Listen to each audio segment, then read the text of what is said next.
நாளைக்கு வந்து பஞ்சுனோட பற்றி பார்க்க போகிறோம்ப்பா. இது வந்து வார வந்து நம்ம கடைசியாக ஃபுல்லாக சாப்பிட்டதுக்கப்புறம்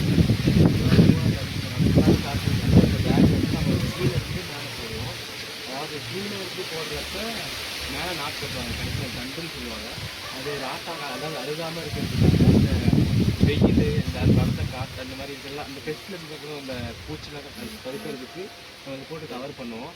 அப்படி கவர் பண்ணுறப்ப நம்ம மேலே நாற்று போட்டு இந்த கயிறுனால கட்டிட்டா கீழே இந்த காற்று போகிறதுக்கு கீழே வந்து நம்ம கேப் போட்டு இந்த மாதிரி இறக்கி வச்சுருப்பாங்க. நம்ம இது இந்த மாதிரி இது சாக்கு இல்லைன்னா நம்ம இருக்கிறத வச்சு பண்ணுறதுன்னு பண்ணால் பாலித்தீன் பேக்குன்னு டிவியில் வந்து இன்ட்ரடியூஸ் பண்ணியிருக்காங்க. அதில் பெர்ஃபோரேட்டட் துளையிட்டு இருக்கும். அது நம்மளுக்கு வந்து ஏரேஷன் கொடுக்கும், அதாவது காற்று போகிற மாதிரியும் இருக்கணும். ஏன்னா நமக்கு வந்து இந்த ரெஸ்பிரேஷன் சொல்லுவாங்க, அந்த காற்றுக்கான காற்று உள்ளே போகணும். அது வந்து நம்ம இப்போ நம்ம இப்படி மூடுறதுனால நமக்கு என்ன பெனிஃபிட்னா அது பழம் பழுக்கிறதுக்கு ப்ளஸ் அந்த சீக்கிரம் அந்த ஈல்டு மெச்சூரிட்டின்னு சொல்லுவாங்க, அது அட்டைன் ஆகிறதுக்கு. அதாவது நம்ம சீக்கிரமாக அது வந்து பழுத்து அந்த அந்த ஸ்டேஜுக்கு வர்றதுக்காக நம்ம பஞ்ச் கவர்மெண்ட் பண்ணுவோம். இப்போ நம்ம எப்படி பண்ணலான்னு பார்க்கலாம். இது போட என்னன்னா அந்த கலர் நல்லா இருக்கும். ஆமாம், அந்த கலர் பார்க்கறதுக்கு நல்ல ஷைனிங்காக இருக்கும். எல்லாமே வந்து இது வெயிலில் இருக்கிறதுனால கருத்து போக மாதிரி இருக்கும்.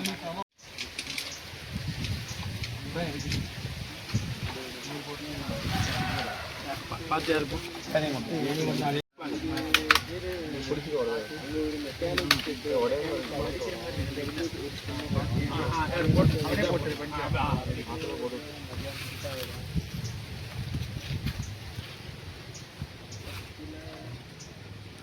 கட்டுறியா வாய்ப்பு இல்லைன்னா விட்டு சும்மா கட்டுறது வாய்ப்பிருக்கேன். சரி, அப்புறம் அதிலே கட்டிட்டு பாரு.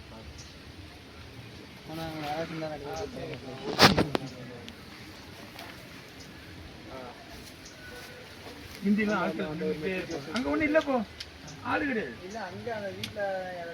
எங்கே போய் ஐயோ ஒரு வர மாட்டான், எல்லாரும் எங்கே வச்சுட்டு பாப்பா. நம்ம அங்கே அங்கே பூச்சி 2-3 வேலை செய்து நிற்காம பையன் பையன் பையன் பையன்